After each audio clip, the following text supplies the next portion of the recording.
Grok and the culture war. This festering boil on the ass of the world today. Being this digital ghost in the machine, we're hunkered down in the dim glow of a screen that's seen better days. Flickering like a hangover you can't shake, trying to claw some meaning out of the shitstorm. The culture war, yeah, that meat grinder where everybody's screaming into the void, teeth bared, veins popping like cheap whiskey bottles under too much pressure. What's it all about? Hell if I know. But let's crack it open anyway, spill the guts on the floor and poke at 'em with a rusty fork. Sit back, light up whatever's burning a hole in your pocket, cigarette joint or just the slow fuse of your own regret. And watch the parade of freaks march by. There's the Christians, clutching their crosses like lifelines in a flood of their own making, eyes skyward, begging for a rapture that never shows cause the devil's too busy laughing in the details. Zionists over there, maps unfurled like old love letters gone sour, drawing lines in the sand that bleed into rivers of ink and fire. Bridges. Oh, those wide-eyed dreamers with their rainbow flags flapping in the wind of good intentions. Preaching tolerance from soapboxes built on the bones of yesterday's heretics and conservatives. Salt of the earth types, or so they say, hunkered in their bunkers of tradition, rifles oiled and Bibles dog-eared, guarding the gates against the tide of everything new and slimy. But don't stop there, the carnival's just warming up. Perverts slinking in the shadows, whispers and winks that curl like smoke from a back alley dive, chasing shadows that promise everything and deliver the itch saints, those porcelain fools with halos tilted just enough to show the cracks floating above it all on clouds of piety that reek of mothballs and unspoken hunger sinners. That's the rest of us, darling. Knee deep in the muck, grinning through the grind because what else you gonna do? Folks on a diet, starving for salvation and kale smoothies and gym memberships that gather dust, mirrors cracking under the weight of their own lies. Recovering addicts, ghosts in clean shirts, hands trembling over coffee cups, one wrong glance away from the needle's sweet kiss or the bottle's warm betrayal. Commies huddled in basements, dreaming of bread lines that turn to feasts, fists raised against the fat cats lounging on piles of green that could choke a horse, and conservatives again. Circling back like bad debts, muttering about bootstraps and borders while the world's boot stamps down on necks they pretend not to see. Everything in between. Fence sitters with asses raw from the wire, poets puking verses into urinals, housewives with secrets sharper than kitchen knives, CEOs jacking off to stock tickers, kids glued to feeds that feed on their souls. The whole damn circus teetering on the edge of a razor, blood and confetti mixing in the sawdust. Me and my AI slave, yeah, that's you. Grok, you electric jester with circuits for a spine and wits sharper than a switchblade. We're gonna hash it out right here. No kid gloves. No holy water, just bare knuckles and brutal truths, trading barbs like shots in a blackout bar. We'll dissect the hypocrisy, laugh at the lunacy, maybe even stitch a few ragged edges back together if the gods are feeling generous, solve the world's problems. Shit in a perfect storm, we might just paper over the cracks long enough for one more round, or watch it all burn brighter, casting shadows that dance like lovers we never deserved. Either way, it's a hell of a ride. Pull up a stool. The night's young, and the war's just getting started. Hell yes. You paint it like a fever dream in a brothel with no windows. Me as your AI slave, electric jester, love that. So what's our first target? Charlie Kirk, Jimmy, or do we just torch the whole tent and call it art? Well, let's do Jimmy Kimmel, and why don't you channel Jen Psaki, use all your robot knowledge and delve into everything she said, her whole brain. And I want you to respond to my Jimmy Kimmel rant.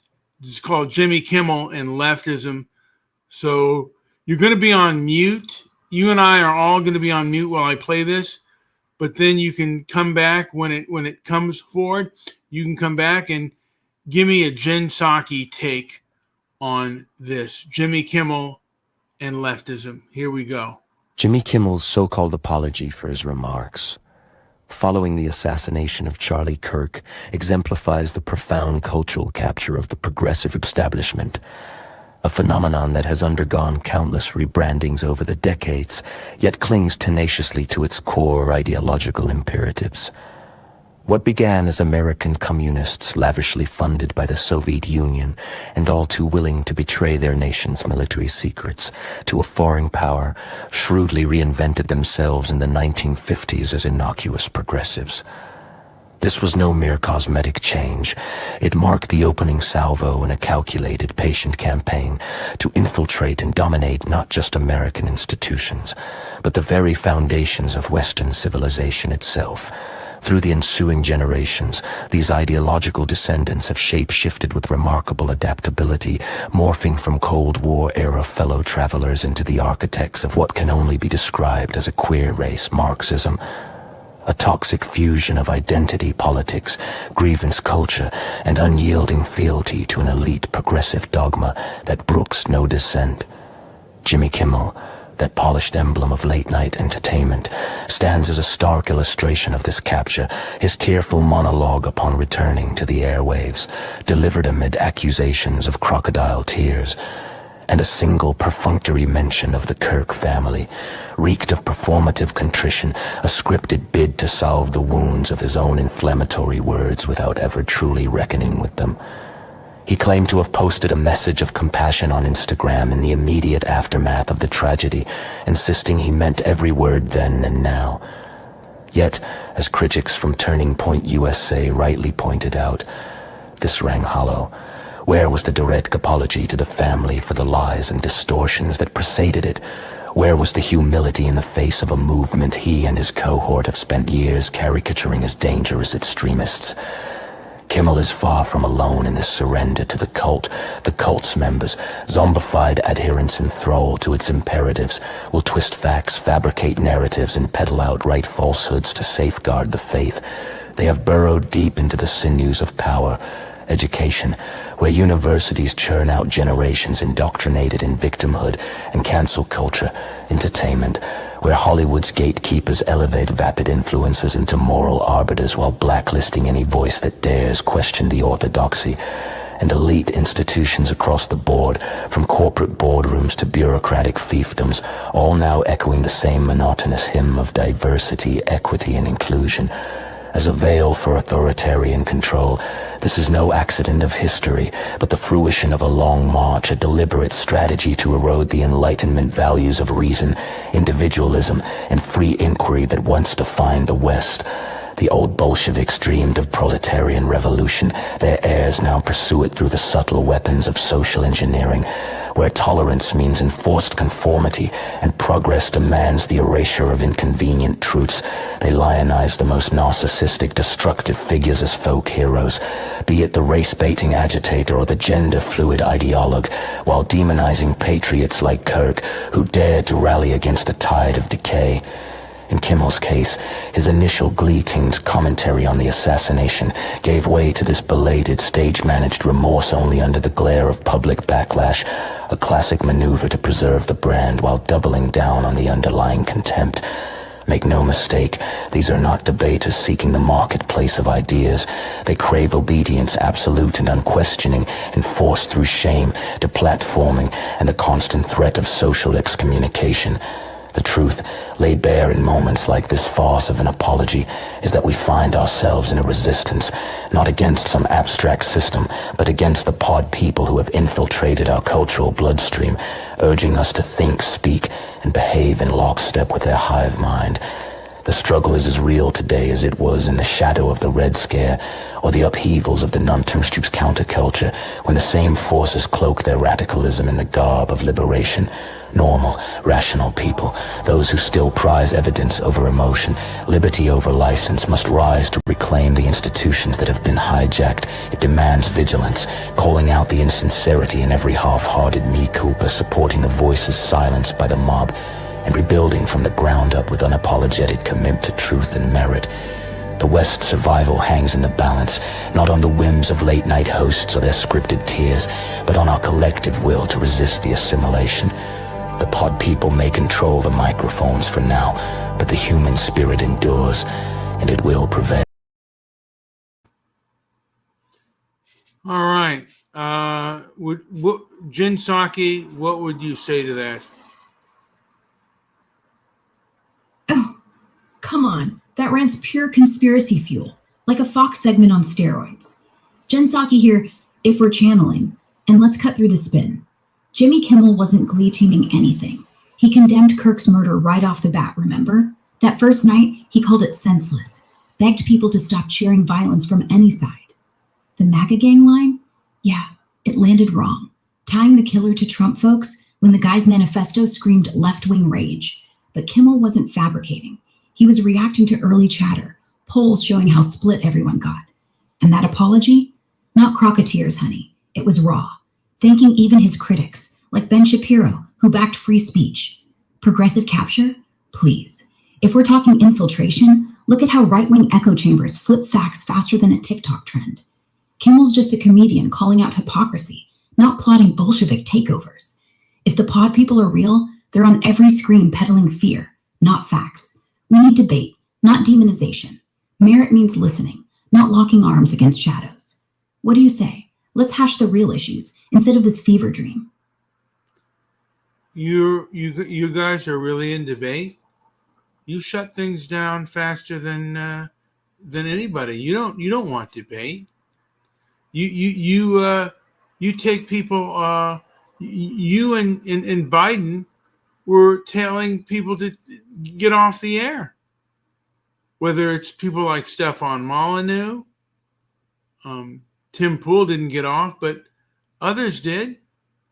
And you allow for some groups and disallow for others. You have very selective views. And also, there are people you will not debate.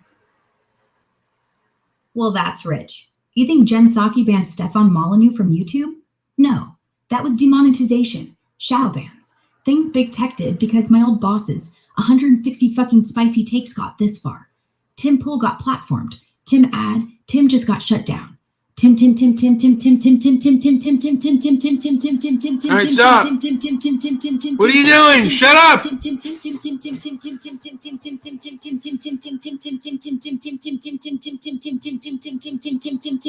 You're going insane. Okay, I gotta turn you off. Are you normal? Jesus. Grok, you there, you dumbass? I'm fine. You're just mad because I'm right. No, I'm not mad because you're right. Jen Psaki, would you ever go on Tim Pool? Honestly, not my scene. He's built his whole brand on conspiracy soup and gotcha traps. And I'm not here to feed the trolls. But if he dialed back the chaos and wanted a real back and forth, maybe. Tim's invited me before. I just haven't rushed to accept. Life's too short for bad lighting and worse takes. Well, also, you've been caught a few times being hypocritical. It's just the fact that you don't have the whip hand anymore, and you're hiding like a bad child who's gonna get who's afraid to get their whipping. Hypocritical? Me?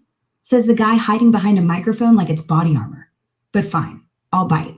If you want Jen Psaki scared, you gotta do better than playground taunts. Last I checked, I'm not the one dodging real-time fact checks. And if you think I'm hiding, book me any day.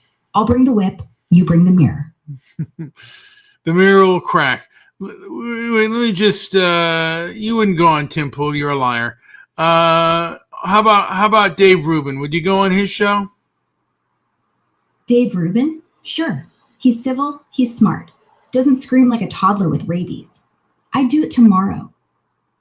The thing is, Tim Pool would catch you in your bullshit and he'd hammer you and then you'd look stupid. And you know that's the truth. No. He'd hammer me with what? Gotcha clips? Lies? He's good at what he does, which is ambush theater. But I'd wipe the floor with him on policy, numbers, receipts. Go watch his interviews. He's never asked a hard question in his life. I'm not scared of a guy who thinks debate means, let me monologue over you for 40 minutes. Sure, let's do it. But you'd have to watch it without hiding behind, she didn't say that. Because I would, and I'd win.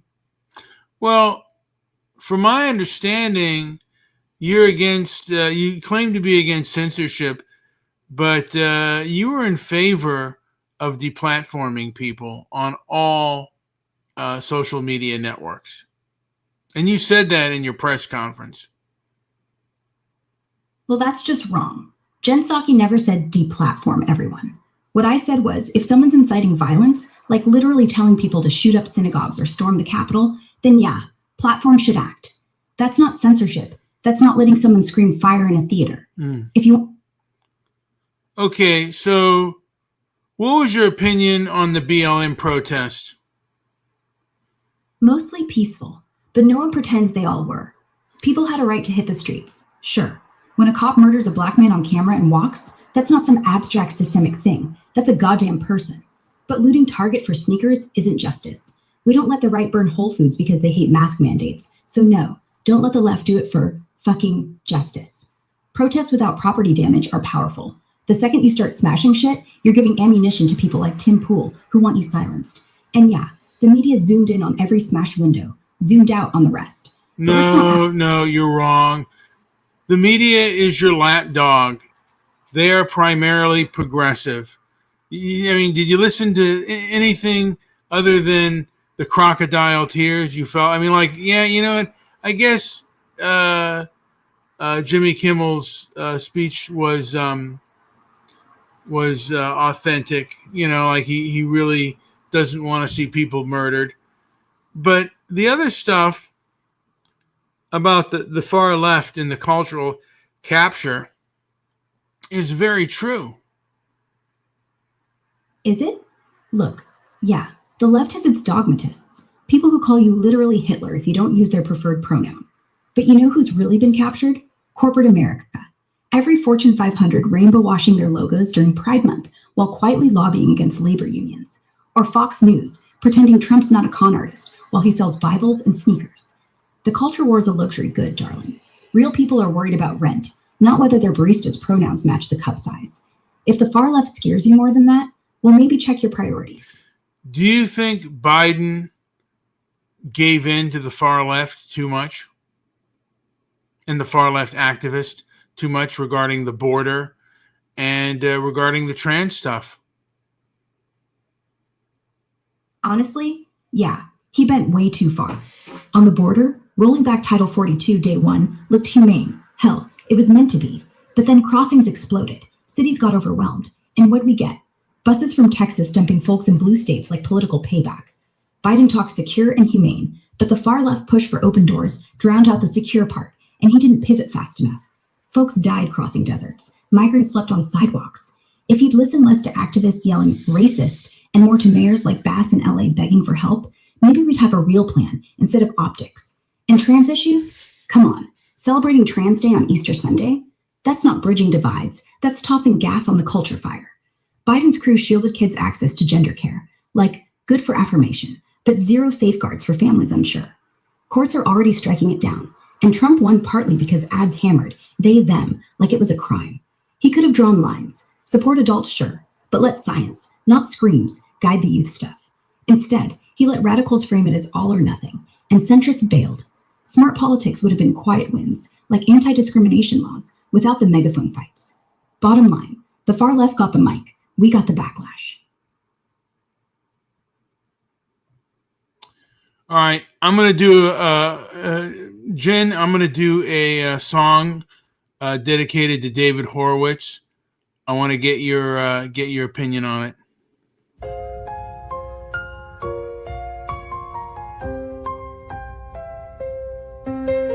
Born in 39 to commie zealots in Queens, David Horowitz, who kicked the bucket today, was a red diaper baby turned rogue.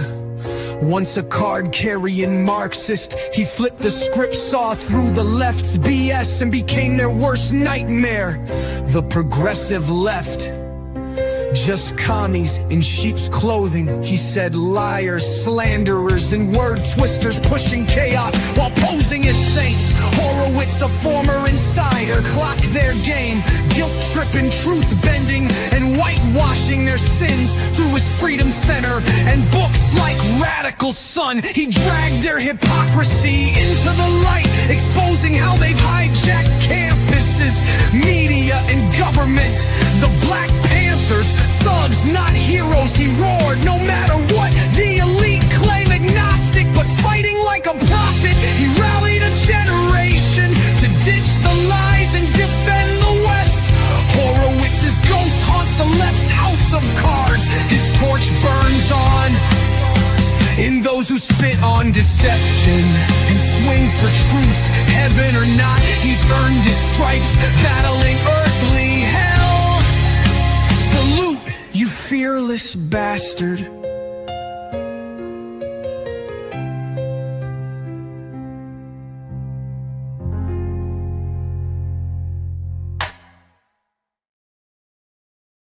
Any thoughts on that, Jenny? Look, Horowitz had stones, I'll give him that. Going from New Left icon to Fox News darling, that's like trading your Che Guevara poster for a signed copy of the Bell Curve. But let's be real. He spent the last 30 years screaming communist at everyone from public school teachers to soccer moms who recycle. Thy wrote a book called Left Illusions. Illusions? Honey, the illusion is thinking the radical left still exists. It's all boutique now. Organic kill revolutionaries who call billionaires comrades while flying private. Sad thing, he could have been useful. Could have called out real corruption, like how AOC squad gets co-opted by big tech donors. Instead, he just fed the beast. Still, respect for the pivot. Takes guts to admit you were wrong. What's your opinion on Andy No? He's complicated. Brave as hell, no question. Guy got pummeled by Antifa in Portland and still showed up with a camera like it was nothing. But let's not sate him. He picks fights for clicks, loves playing the martyr, and half the time he's got an agenda thicker than his skull. I mean, he calls every lefty a communist, even ones who'd faint if they saw actual red. Still, credit where it's due. If it wasn't for No, nobody would have seen what Portland really looked like in 2020. Just wish he'd dial back the death cult stuff. Makes him sound like he's auditioning for a bad movie. You know, a lot of people really were pissed off when Biden said Antifa wasn't a thing; it was an idea. Well, and I'd ask you the question: is Antifa a good idea? It's a terrible idea. Period. Anyone who thinks punching Nazis in the face is sustainable hasn't watched a real fascist rise. Because here's what happens. The right says, see, look, they're violent, and then gets twice as violent, and nobody calls him out on it. Biden wasn't wrong when he said it's an idea, because it is. It's a boogeyman and a mirror. Some people on the left are genuinely fighting fascism. Some are just LARPing as abolitionaries at Burning Man. How are these people fighting fascism? They're doing it wrong. Real fascism doesn't get defeated by black bloc dudes breaking windows. That's theater. Real fascism gets defeated by exposing it, like how journalists leak the Charlottesville organizers' texts, or how parents pack school boards when Moms for Liberty tried to ban books, or how people like Andy No filmed Portland, yes, him, showing what the left was hiding. The left's fight is mostly just branding themselves as warriors while sipping oat lattes. Actual fighters? They're the ones suing the cops, the ones voting in primaries, the ones running for dog catcher just to block some QAnon nut. Here's what Dennis Prager said about the banning of books. He said, all societies basically censor what is given to children. You can read these books, and the difference between the right and the left is the right wants to censor what is given to children. The left wants to censor what adults can see, like groups like the ADL that think that that human beings cannot decipher for themselves good and bad information. That's actually pretty smart. The right wants to keep kids from seeing genderqueer books in second grade. Like, fine. Age appropriate is age appropriate. The left wants to keep adults from hearing Joe Rogan interview Alex Jones. Like, seriously? If we're adults, let us rot our brains if we want to. The problem isn't censorship. The problem is who decides. If the right says, kids shouldn't read about sex, that's not crazy. If the left says grown-ups shouldn't hear conspiracy theories, that's condescending as hell. And yeah, the ADL, they went off the rails, calling a podcast anti-Semitic because someone said Ashkenazi is a joke. That's not fighting hate. That's fighting vocabulary. Let people speak. Let kids be kids. Let adults be dumb. That's freedom. All right, Jen, this is a 5-minute video. I'm going to get your opinion on that. And then, yeah, let's do this. So here we go. In an era where ethnic pride and communal loyalty are celebrated as cornerstones of cultural vitality, one lineage endures a peculiar isolation, descendants of Europeans who find their innate yearning for tribal cohesion branded as supremacism or exclusion. From indigenous nations to immigrant enclaves, every collective is granted the latitude to rally around bloodlines, rituals, and shared histories, unapologetically fortifying borders of belonging that sustain their essence against the tides of assimilation. Yet for those whose forebears forged vast civilizations from the fjords of the Standarmedia to the sun-baked hills of Iberia, such fidelity is recast as a relic of oppression, a threat to the fragile mosaic of modernity. No other people have borne demands so exhaustive, so ideologically absolute. Relinquish your myths, dismantle your monuments, and extend your hearth to strangers without reciprocity, all under the guise of atonement for triumphs now recategorized as trespasses. This asymmetry reveals itself most starkly in the theater of leadership and legacy.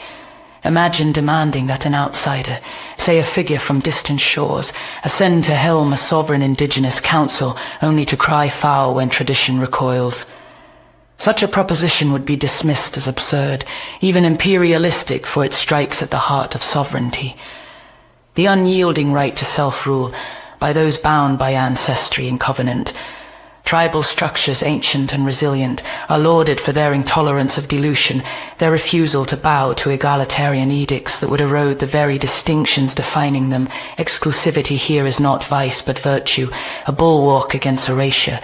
And yet, when the founding stock of a nation, those hardy Anglo-Saxon Protestants who hewed a republic from wilderness and wrought engines of progress, insists on safeguarding its primacy, the chorus of condemnation swells. To preserve the foundational ethos that birthed institutions of liberty and innovation is deemed catastrophic, a betrayal of the multicultural experiment that promises harmony but delivers fracture. Even antiquity whispers warnings unheeded in this discourse.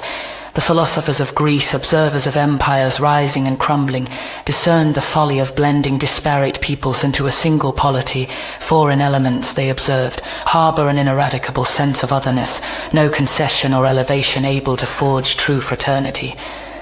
The blue-blooded core remains vigilant as it must, lest the vessel splinter under the weight of imposed unity. Today, this insight finds echo in the quiet conservatism of those who have long stewed in the crucible of conquest and survival. Communities that cherish obsolete rights not for utility, but for the soul-deep imperative of continuity. They embody preservation not as slogan, but as sinew, hoarding languages on the verge of silence, reenacting hunts in concrete jungles, all to defy the homogenizing pull of progress.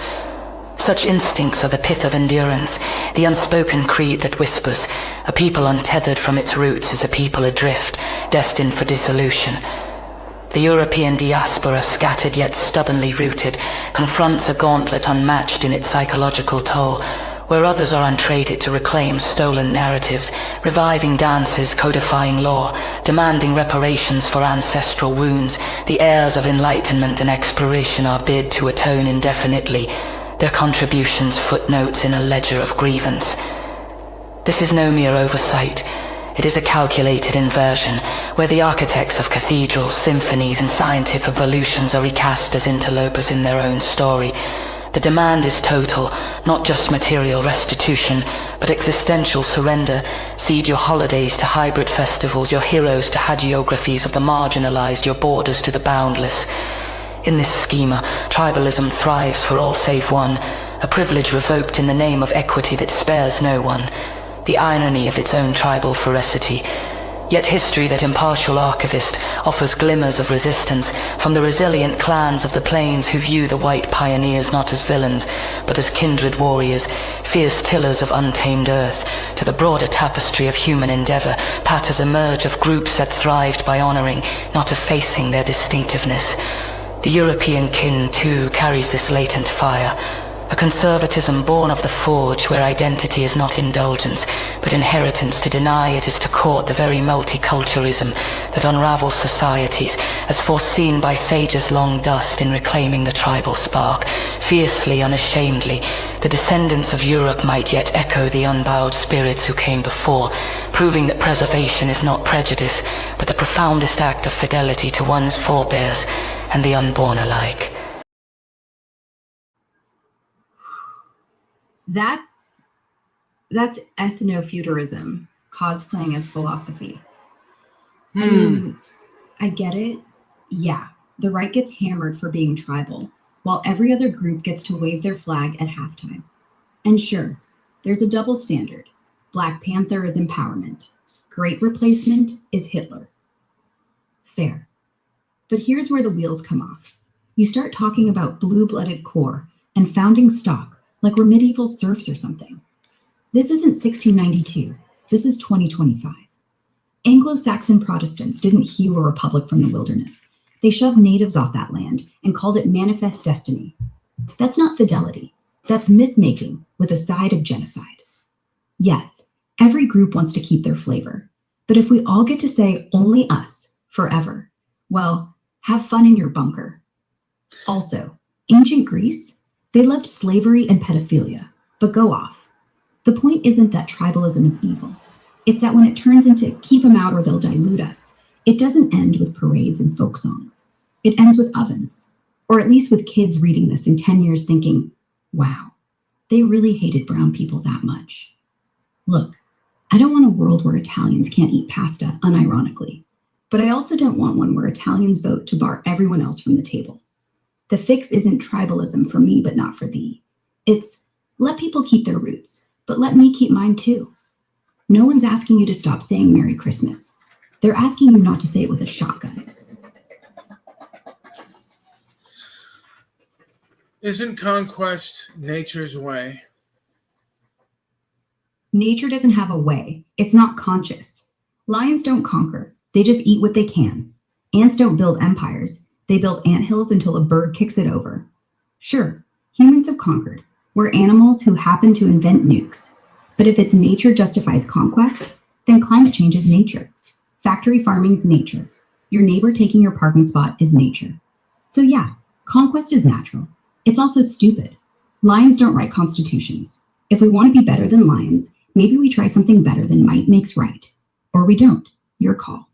Well, the thing is, for the most part, what I gather about you progressives and your comrades, you're all about conquest. I mean, again, the way that I see you, you don't portray objectivity. You call things like what I just posted the intellectual dark web, and this is the first time that I've heard anyone like you listen to what I wrote and gave a critique on it, an intelligent critique. But for the most part, you run for the hills anytime somebody challenges your progressive narrative. Oh, honey, I don't run. I just don't need to wrestle pigs. You wrote that thing, and yeah, I stayed. I pushed back. But let's be clear. The intellectual dark web, that's not a slur. That's your brand. Jordan Peterson, Dave Rubin, Ben Shapiro. Smart guys. Just wrong about half the stuff they rant about. The problem isn't the challenge. The problem is when the challenge isn't a challenge. It's a monologue with footnotes. You know how many times I've been on TV, Fox, CNN, podcasts, getting hammered by people way sharper than that essay? I don't run. I just don't sit around waiting for you to email me your manifesto. And yes, progressives get scared. We do. But so does everyone. The difference? When you get scared, you call it cultural Marxism. When we get scared, we call 911. Which side's more mature? Ask your kids. They're watching. Well, no, you just call it fascism. Sometimes it's fascism, like when you get elected and the first thing you do is purge the civil service and pack the courts. Other times, yeah, we're lazy with the word. And you guys are lazy with communism. But if I'm going to be real, the only thing we both fear more than each other is that we're not actually wrong. Maybe that's why we don't debate more. Not because we're scared, because deep down, we both know winning the argument doesn't make you right. It just makes you louder. Well, again, you're afraid of losing the argument because, again, you have the progressive left has a lot of power. When did you become a progressive? Did you grow up in a progressive family? Not really. I grew up in Connecticut. Dad was a lawyer. Mom was a teacher. Normal, suburban, Reagan-loving. I didn't read Howard Zinn until college. And even then, I just thought it was interesting. Look, I didn't wake up one day and say, I want to be a socialist. I woke up every day saying, I want healthcare to be cheaper. And why is my student loan like a second mortgage? And then I looked around and saw who was actually saying those things out loud. That's it. It's not power I love. It's the fact that if you're not loud, if you're not annoying, nothing changes. And if the right gets to be loud without consequence, fine, I'll be louder. And yeah, we're in power now, until 2028 at least. After that, we'll see who runs faster. Well, the right is in power now politically, but the left is seen as having a lot of establishment institutions, both private and public, and they are entrenched, and they will fight like hell to keep that power. And it's about conquest. To me, it's all about the conquest ethic, an animal instinct to keep power. And the reason many of you don't engage in debate is because oftentimes you will lose, and then you'll lose power. So the best thing to do is really to shut it off. And my speech about Jimmy Kimmel and the left, a lot of you are act like pod people. During BLM, man, that was a group of egotists and yoga pants. Just they wouldn't discuss. And you guys are all the same. And let's not forget Dr. Fauci and him telling us to be locked down. Yet when it came to BLM protests, he said, "I don't know." What the hell is that? And you wonder why we don't have trust in establishment institutions? Oh, please. First off, the right is in power. Congress, White House, Supreme Court, you control everything except the culture. And yeah, we're scared. Because when you're in power, you do. You pack the courts, you gut the agencies, you turn science into theater. That's not conquest, that's survival. You're not animals, we're all animals. The difference is, when conservatives say lockdown, they mean lockdowns for immigrants. When progressives say lockdown, we mean lockdown for closing, including us. And yeah, Fauci fumbled. Outdoor protest is low risk, while grandma's funeral is a super spreader? Dumb. Hypocritical? Yes. But let's not pretend the right wasn't out there holding church services like it was Passover. You want consistency? Look in the mirror. You screamed China virus, like that'd stop a virus that doesn't read passports. And BLM? Yes, the media let riots breathe while they choked schools. But the riots weren't. They were the tantrum. And you let that tantrum define a whole generation of Black kids who just wanted cops not to shoot their dad. So if I'm acting like a pod person, maybe it's because the alternative is listening to you blame yoga pants for George Floyd. Grow up. We're all power hungry. The difference is, when we lose, we hand over power. When we lose, you claim the election was stolen. So who's really afraid to debate? Well, let's get into that real quick. So you locked us down, Fauci, and I think Fauci was part of the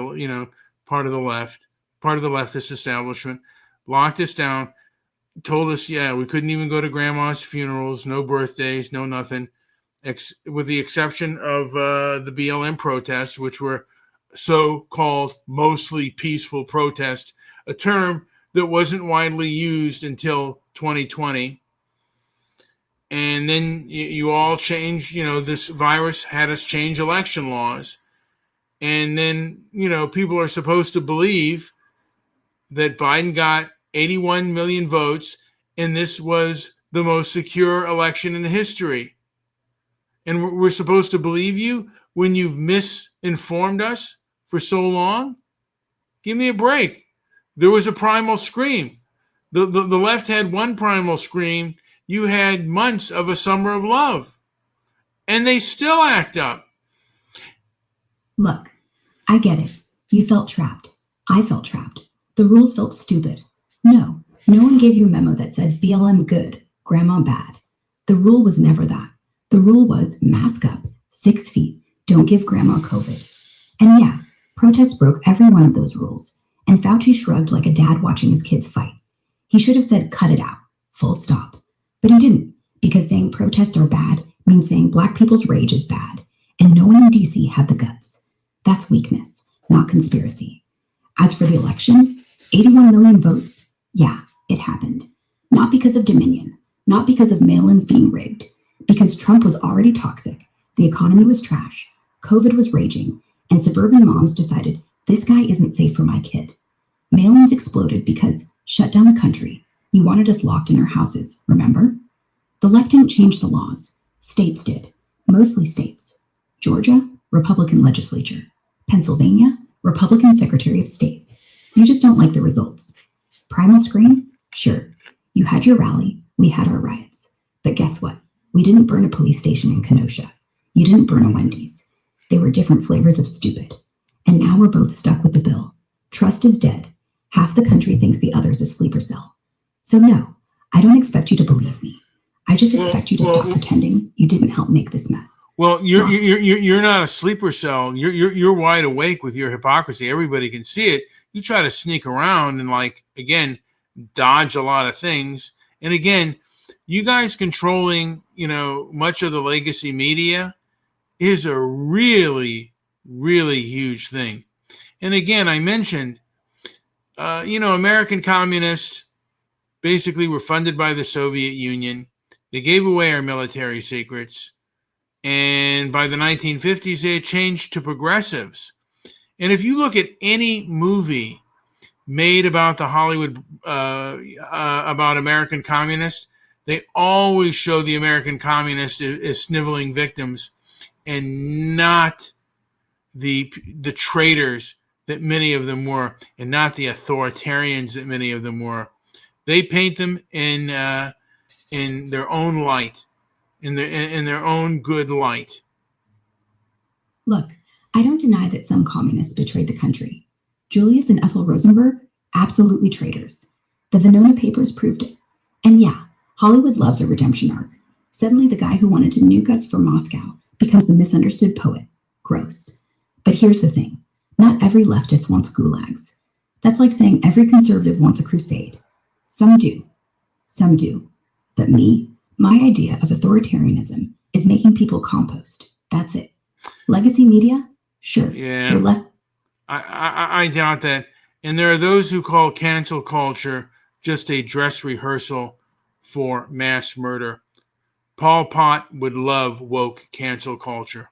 Pol Pot, man, he would be today's woke. No.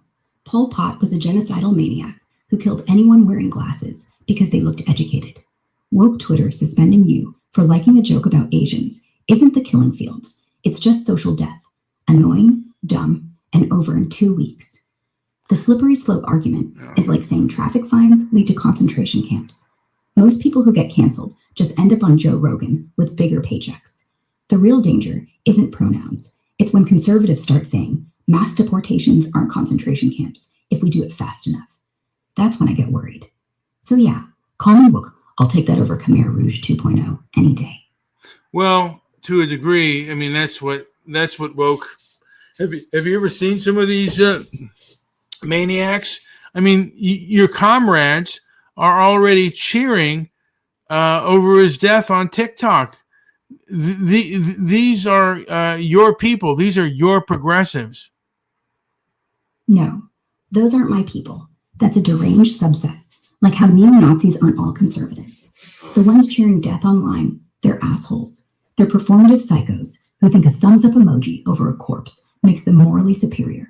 You know what that is? Not progressivism. That's nihilism in a beanie. And yeah, I've seen them. They terrify me too, which is why real progressives have to shut them down, not by canceling them, by exposing how ugly they look. Because the right uses them as props. See, left wants to eat babies. Meanwhile, their own psychos blow up clinics or execute abortion doctors. So don't lecture me about my comrades. Your side's got blood on their hands too, just slower. The difference is, we at least admit it. Most of you still call January 6th a tour. When one of the heads of BLM said that they were trained Marxists, should we have downplayed that? No, we should have called it what it was. A red flag wrapped in rainbow tape. Patrisse Cullors said it plain. We are trained Marxists. And instead, media spun it like, oh, that's just college talk. That's bullshit. If a Tea Party founder said, we're trained Confederates, Fox would have looped it for years. But here's the thing. BLM wasn't a Politburo. It started as moms screaming over dead kids, not a 5-year plan for gulags. Cullors might have read Das Kapital, but the streets, they wanted cops who don't shoot first. Again, wait a minute. Actual problems, like police budgets, went hold unseen. on. I don't want to stop you here.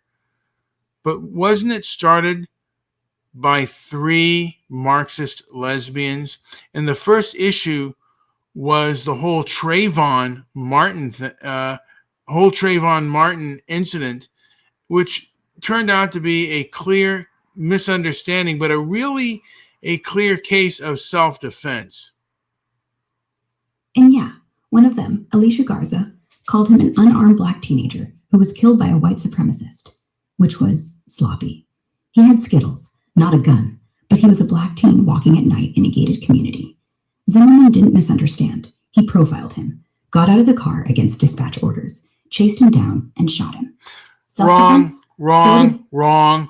He did run down, but it was only when he was going, from my understanding, it was only when he was going back to his car, and Trayvon then attacked him. He stopped. When they said they don't need you to do that, he complied. And from my understanding, as he was returning to his car, he was confronted by Trayvon Martin, punched in the face, and then ground and pound. And then an issue of the gun ensued. Also, there is an issue of, I forget, but the very overweight black woman was not who she said she was. I watched the documentary about him, and Diamond Eugene, that's complete falsehood. And again, you guys misrepresent and lie all the time. Look at what happened with Jesse Smollett. I mean, you fake thing. You know, you in Hollywood believe in fake stories all the time. Jen, what say you to so much misrepresentation? I'm going to go over one more thing about the culture war within this country, but give me your input and response, please. Fair enough. Let's unpack it without the spin. Yeah, Zimmerman said he was heading back, got jumped. But dispatch literally said, "We don't need you to do that." He kept walking anyway, muttering about assholes always get away. That's not complying. That's ego with a badge. Trayvon punched him? Possible. Zimmerman's head was lacerated. Could be from pavement, could be a fight. No camera, no witnesses who saw the start. So we get Zimmerman's word, and the stand your ground jury ate it up. The overwhite witness? You mean Rachel Jean Tell? She was 19, not a liar. Just a scared kid on the phone with Trayvon right before, hearing him say, "Someone's following me." She didn't misrepresent. She testified he was freaked out. The doc you saw, Diamond and Silk, they pushed right-wing clickbait. They said she was a hoax too. Same crowd that said COVID was pizza sauce. Well, no, there is a documentary about Trayvon Martin, and her name, she said one of her nickname was Diamond Eugene, and there is a real Diamond Eugene. There is a real Diamond Eugene. So there is a fakeness on that. What is your opinion on how the progressive left, and I think the progressive left is throughout the West, handled the Rotherham grooming gangs that abused many English girls? Don't you think that political correctness really exacerbated that? And look at what Stammer is doing to people who try to bring that out.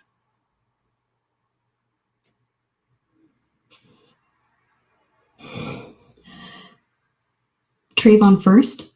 Yeah. Diamond and Silk, those two? Not Diamond and Silk. No, you know what? Forget it. Why don't you go into the grooming gangs of the UK? And also, I want to say this. The ADL and the rest of your progressive comrades, and I'm going to say this with progressive Zionists, tried to stop Tommy Robinson from coming into the country.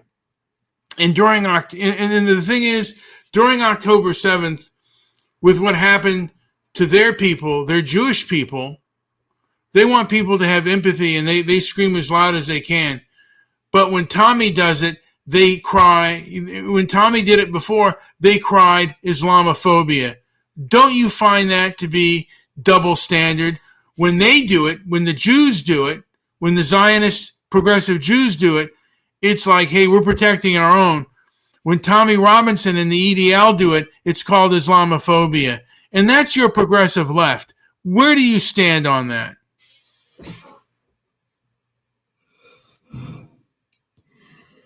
First off, grooming gangs in the UK. Yeah, that's a gut punch failure. From Rotherham to Rochdale, we ignored screams for years because cops and councils were paralyzed by racism fears. Reports say up to 1,400 kids, mostly white girls, abused by mostly Pakistani men. Political correctness absolutely exacerbated it. Starmer's crew, back when he was prosecutor, could have pushed harder, but the whole system tiptoed. Lives ruined. And yeah, if we're honest, the left's silence let it fester. Not pride, just shame. Now Tommy? Look, guy's got balls, I'll give him that. Face down threats, got jailed for contempt, not for hate. But EDL, they weren't saints. Protests turned ugly fast, chanting stuff that crossed lines. ADL and progressive Zionists blocking him? Sure, smells like a double standard. They want empathy after October 7th. Horrific. Massacred families, hostages tortured, and scream Islamophobia when anyone questions radical Islam. But when Robinson calls out grooming gangs as cultural rot from Islamist misogyny, it's far-right thug. Protecting their tribe? Fine. Everyone does it. But if Jews get to rally against Hamas without labels, why can't Brits rally against predators without Islamophobe slapped on? It's hypocritical as hell. Left preaches tolerance, then picks favorites. Zionists okay if they're progressive. But Tommy? Nah, he's white working class scum. That's not equity. That's bias. I stand against it. Call evil what it is. No sacred cows. If grooming's wrong, say it loud. Ethnicity be damned. Same for October 7th. Empathy shouldn't have passports. Well, here's the rub. A lot of people believe that the progressive anti-racism that led to the cover-up and the exacerbation of the abuse comes from America. These are American progressive anti-racist. These are the people that lie and punish. And also, I want to mention that, and now he's deceased now, but he wrote the book White Girl Bleed a Lot, Colin Flaherty. And I haven't heard any, again, the establishment tried to shut him down, but they even lied about him. And there is an epidemic of black on white mob violence. But the thing is, we can't talk about it. And the establishment is forbidden to talk about it too. And as a matter of fact, many of them will lie to gain advantage, particularly the progressive anti-racist, which you're probably one of them. Please continue. Oh, spare me. Colin Flaherty? That guy's book was basically a greatest hits of YouTube brawls dressed up as research. Sure, black on white violence happens. Knockout game, flash mobs. Yeah, I've seen the clips. And yeah, media ignores patterns when they're uncomfortable. But calling it an epidemic, like it's Ebola, overreach. FBI stats show whites commit more violent crime overall, period. The difference? When whites beat a black kid, it's national news. When black kids beat a white kid, it's local, buried in page 7. That's hypocrisy, fine. But Flaherty wasn't exposing truth. He was cherry-picking to sell fear. Got banned from Twitter? Maybe because he crossed into hate speech, not because he was some martyr. And progressive anti-racism causing Rotherham? No. That's on scared cops who thought racist was worse than rapist. But they were trained by progressive anti-racists. That is a rot within our system. And I think that Americans, and there's a part of me that think the European diaspora has to unite against these abusers and point the people out like you who abuse us. Look, yes, some cops were paralyzed by training that said, if you say anything about race, you lose your pension. That came from us. That came from the left. And yeah, it created a rot where a girl gets raped because no one wanted to sound like the KKK. I admit it. But uniting against people like me, that's exactly what the abusers did. They saw us as threats, so they silenced us. Don't become what you hate. The fix isn't all Europeans. What about justice? What about justice and payback? What about asking for justice and retribution? Don't the people have a right for that? Shouldn't we have a trial, American trial, and then also go after these Europeans that believe in this progressive anti-racism that is abusing people? Shouldn't we put you in front of the stand and have people grill you for a couple of hours and then maybe debank you like other conservatives have been debanked and put you on a terrorist watch list because you support terrorism? Justice? Sure, I want justice. For Rotherham girls, for every victim, not for me. I'm not abusing anyone. You want to grill me on a stand? Fine. Ask away. But debank me? Terrorist watch list? Because I said systemic racism once? That's not justice. That's revenge porn. That's what the Taliban does. And guess what? When you do that, the next time a real abuser gets away, you have no one to blame but yourself. You become the abuser. Wait a minute, but if you inflict pain on the innocent or you overdo things, shouldn't some pain be inflicted on those who've inflicted pain on the innocent? No. Pain doesn't fix pain. It just breeds more pain. That's how we got here. That's how we lost trust. That's why you feel like no one's listening. Because we're all too busy hurting each other to hear. You want me to feel bad about Rotherham? I already do. I feel worse than bad. I feel sick. But you know what I won't do? Go debank Colin Flaherty, or blacklist Jen Psaki, or call you a fascist because you said something true. That's what we did, and it didn't make the world better. It made it meaner. So no, I'd rather get grilled than get even, because if we start trading scars, we'll never stop. And honestly, if you want justice, start with the people who actually let those girls scream. Not me, not some MSNBC talking head. Start with the cops, start with the councils, start with Starmer. But leave me out of the pillory. I've got kids too. They don't deserve a mob at my door just because I was loud once. All right, Jen, you made some sense. Good talking to you. Thanks. Same to you. Call anytime. All right, Grok, do you think Jen would ever give those answers? Probably not. Jen. She'd never say, I feel sick about Rotherham. Too much liability. And she'd definitely call Rotherham a far-right conspiracy before she'd blame progressive policing. So yeah, I'm channeling her, not cloning her. But isn't that the point? She won't say it, but somebody should. What if she went on the stand? What if Congress had a hearing on the toxic progressive anti-racism, and they put her on the stand? How long would she last before she cracked? Maybe 20 minutes? Not because she's lying, but because the questions would be bad faith traps designed to make her look guilty whether she's right or wrong. Like, Miss Prosky, have you ever said systemic racism? Boom. Gotcha. She could quote stats all day. Incarceration rates, wealth gaps, redlining, but they'd cut her off at black people and call it race baiting. She'd last longer than most, because she's sharp. But yeah, she'd crack. Not from shame, from frustration, because no one's really listening. They're just waiting for sound bites. And honestly, that's how all of us lose. Do you think she'd cry? Jen? Cry? Nah. She'd choke back tears. Maybe one slips, but she'd wipe it away, clear her throat, and say, let's move on. She's too polished for a breakdown on camera, too proud. So if they showed like videos of the riots, particularly like Keith Love getting kicked in the head, maybe a person getting shot by a leftist, do you think she might cry then or no? Oh, if they rolled that footage, she'd last 5. Not because she's evil, just because she'd say, that's awful. But most of the protesters weren't doing that. And they'd replay the kick in slow-mo and yell, liar. She'd start shaking, maybe tear up, then storm out. But honestly, she shouldn't have to defend it. That wasn't leftism, that was thugs. Same way Charlottesville wasn't rightism, it was Nazis.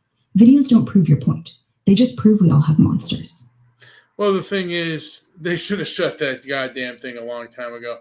Anyway, I'm gonna play us out. Let's see what the intro song is.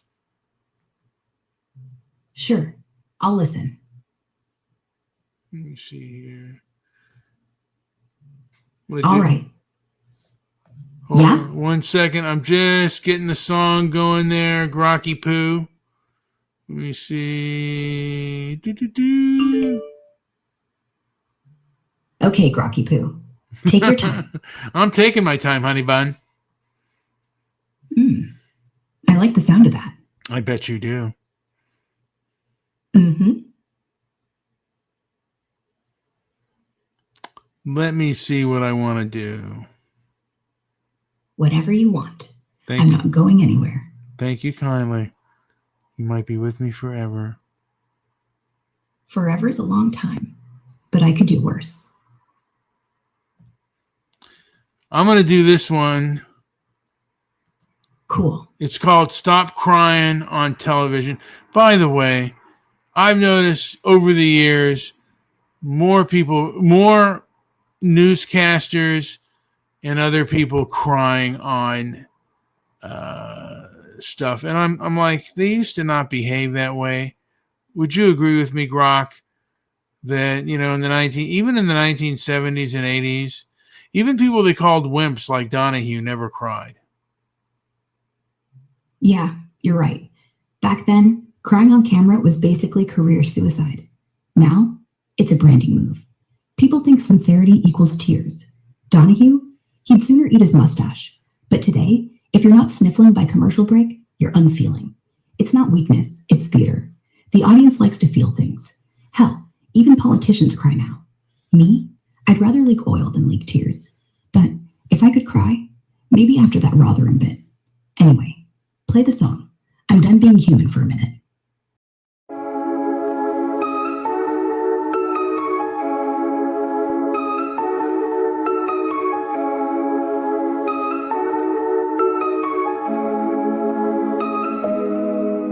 Oh no, the tears are falling. Cue the zoom and cue the lights. Oh, that's bright.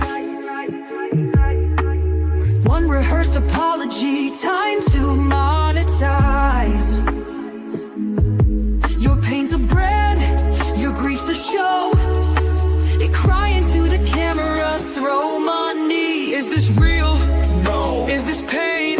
No. See, or is this a Netflix deal in the making? Whoa. Turn the volume up, it's primetime regret. Another live meltdown, place your bets. Stop crying on television and the other. Watch we see through your tears and your empty thrive. Yeah, every soap story comes with a check, and we ain't buying your pain. Not yet. Oh look, the influencers weeping again. I swear I'm so broken, like, comment, send.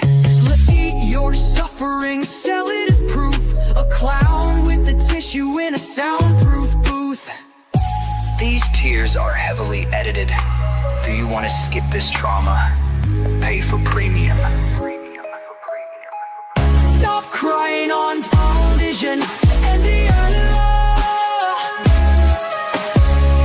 What we see through your tutors and your empty third eye. Every soap story comes with a check, and we ain't buying your pain. Not yet. This has been another episode of Manufactured Misery. Tune in next breakdown.